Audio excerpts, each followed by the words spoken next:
Have you been staying up late and losing sleep and dreaming about how you would love to own your own home in a nice neighborhood before you turn 40? If you have, stay tuned because I'm going to be providing you with some strategies that can help you do just that. That's what we're going to be discussing today, and we're going to start right now.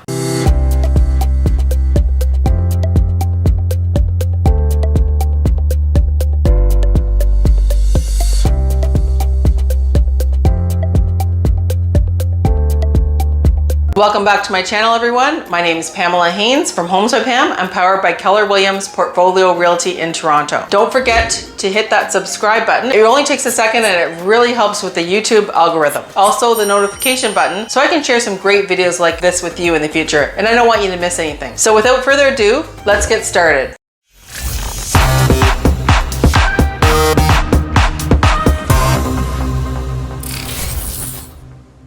Have you been dreaming about owning in a great neighborhood like Leaside before you turn 40? Or maybe you're already 40 and before you turn 45. It's not impossible. Let's find out how we can make this happen for you. Number one, it's called house hacking. It sounds kind of sketchy, but it really isn't. It's really turning your biggest liability into your greatest asset. And that's whatever you purchase, whether it be a home or a condominium. You can earn money from your home. If you're aiming, for instance, think you can afford a 1-bedroom condo, consider buying a 2-bedroom condo or aiming higher.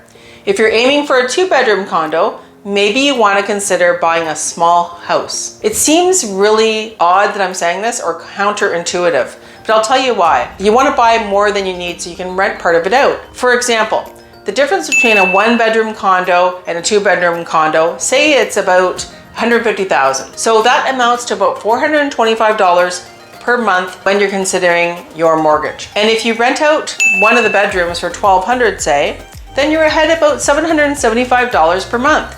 And that's how you start to build your equity. You start out small. If we take a house example, for instance, your monthly costs, say they're about $4,200 including your mortgage.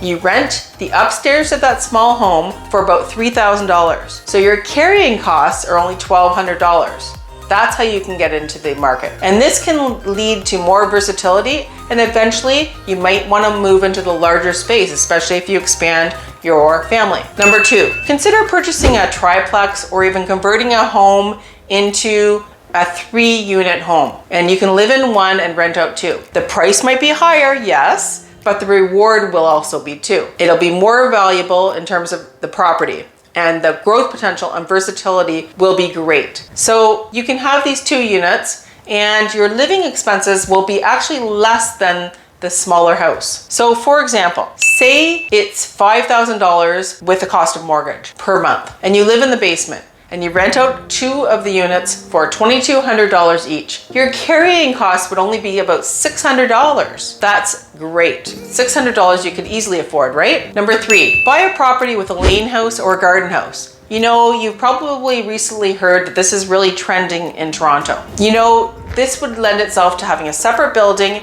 and you can enjoy the greatness of having the tenants and the perks with that without having to share the actual building. So just so you know, the cost to build a lane house is about $400,000. Not every property is conducive to this, but you could rent it out for about $3,000 per month. And this is more than you could ever get for a condo. So that's something to consider, but really do your due diligence because, as I said, not every property will lend itself to being able to build a lane house or garden house. Number 4, how about considering a furnished rental, like an executive rental or an Airbnb? If that's permissible, you can get a lot more return on your investment, a lot more money in your pocket per month. Number 5, see if your parents want to be real estate investors. Have they always been dreaming about this? Because a lot of parents want to be. If your parents have, say, for instance, an equity line of credit, or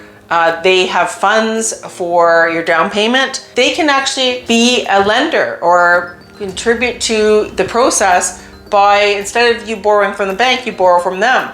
And they can actually charge you interest, just like a bank would. So they could be making a little bit of money as well. Number 6, consider co-living arrangements. I know, you probably did this at university and you want to move on.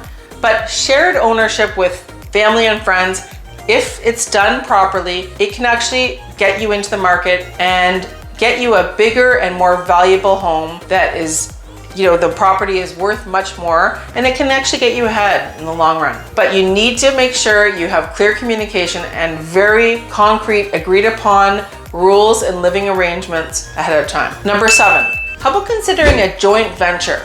This is a way of using other people's money to buy real estate, because a lot of people want to invest in real estate, but they don't want to manage it. They just want to be a silent partner. You could get someone to provide the money for the mortgage, but you could share the cash flow 50-50 and the equity. It's a great way to get into the market. Number 8, I think it's a good idea for you to join a real estate meetup group. There's a great one in Toronto called the Toronto Real Estate Management Group. It's one of the largest and most active groups for real estate in Toronto. This can give you a lot of ideas for investing and getting into the market. Number 9, treat the whole approach as a stepping stone approach. Start off by investing at as young of an age as possible. Buy small and work your way up. This is called the compounding growth effect.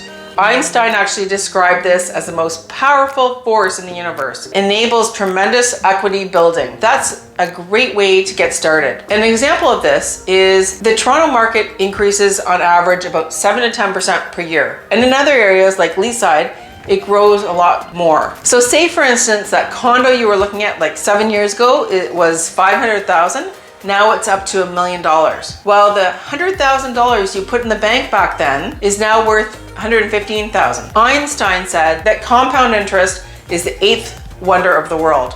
Why? He said that those who understand it earn it, and those who don't pay it. And that's essentially what you need to understand. So that's why it's so important to get yourself into the real estate market as soon as possible. Invest in your potential. Number 10, build a good team. Don't trust your friend or your uncle who live somewhere in another city and just simply don't understand the Toronto market.